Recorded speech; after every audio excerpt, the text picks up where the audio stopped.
Hello everyone. So in this video, we will quickly understand, in this short video, we will try to understand the 9th subtopic of the same chapter, that is the first chapter of history, Bricks, Beats and Bones. So यसमा चाहिँ the end of the civilization, the end of the Harappan civilization भनेको so कुन चाहिँ टाइमदेखि चाहिँ Harappan civilisation चाहिँ बिस्तारै बिस्तारै डिक्लाइन हुँदै गयो, के कारणले हुन सक्छ भने चाहिँ we'll try to understand. So it is mentioned that from around 1900 BCE, the findings of the artifacts related to the mature Harappa starts declining down. त्यसको मतलब चाहिँ from around approximately 1900 BCE पुग्दाखेरि चाहिँ हरप्पामा मेच्योर हरप्पा रिलेटेड यो जति पनि आर्टिफ्याक्ट्सहरु जति पनि कल्चर्सहरु थियो त्योहरु सारो भेटिएको छैन.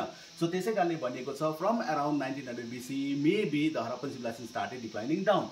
So now coming to the point, what could be the reasons, what led to the decline of the Harappan civilization भनेर भन्दाखेरि चाहिँ archaeologists have mentioned that these could be the reasons. So यसमा के हुन सक्छ जसले गर्दाखेरि चाहिँ हरप्पन सिभिलाइजेसन चाहिँ बिस्तारै खतम हुँदै गयो भनेर भन्दाखेरि चाहिँ it could be the climate change, it could be shifting or drying up of rivers. So अब climatic changesहरु भयो होला, maybe the climate became extreme, the people were not able to continue to stay there, त्यो एउटा reason हुन सक्छ.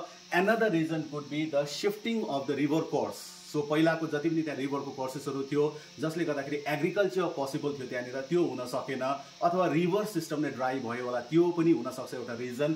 Then another could be the over use of landscape. So यो रिजन्सहरु, यो कारणहरु हुन सक्छ according to archaeologists, जसले गर्दाखेरि चाहिँ by around approximately 1900 BCE पुग्दा नपुग्दाखेरि चाहिँ हरप्पनको रिजन्सहरुमा, the sites of Harappan, त्यो रिजन्सहरु चाहिँ मान्छेले छोड्दै now they started shifting to another region. जस्तै अब गंगा भ्याली तिर उनीहरु पस्न थाल्यो.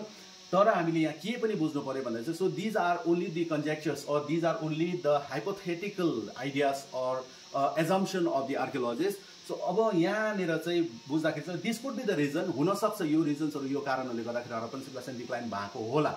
तर another important question comes out, that is these could be the change or this could be the reason for the decline of one or two sites only.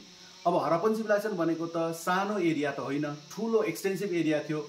अनि यो कारणहरुले गर्दाखेरि चाहिँ हुन सक्छ कुनै एउटा साइट अथवा हरप्पा सपोज डिक्लाइन भएर गयो, मोहेन्जोदारो डिक्लाइन भएर गयो होला, यो रिजन हुन सक्छ.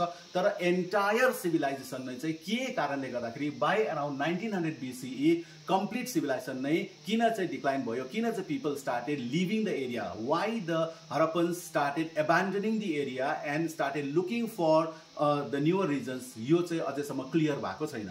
But if the question comes from this portion, so you simply can mention, we need to mention that these could be the reasons. So climate change हुन सक्छ, shifting or drying up of rivers हुन सक्छ, overuse of landscape हुन सक्छ, अरु natural calamities हुन सक्छ जसको कारणले गर्दाखेरि हरप्पन सिभिलाइजेसन डिक्लाइन हुन गयो.